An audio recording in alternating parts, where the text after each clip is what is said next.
Hey guys, in this video I'm going to be doing a review of the Zillow app. I'll give you the pros and cons of this app.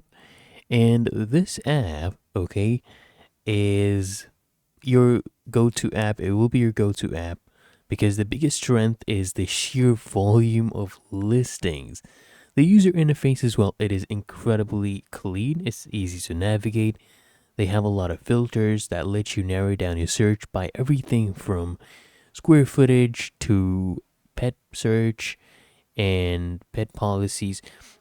Especially love the map based search that basically lets you to draw a custom boundary around the exact neighborhood you're interested in. And then they give you 3D tours, okay?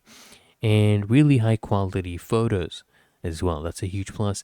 It makes it easy to get a feel for a place before you even step inside. And that being said, there are some notable downsides, like with everything.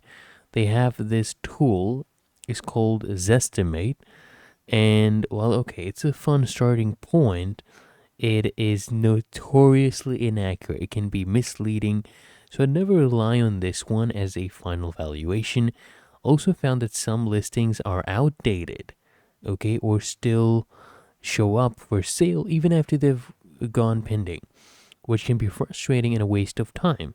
While it's great for browsing the app, it can be a bit of a mixed bag when it comes to connecting with agents or landlords. You will come to experiences where messages go unanswered or you get spammed with calls from multiple agents after a single inquiry. So just keep that in mind when you decide to go through with this.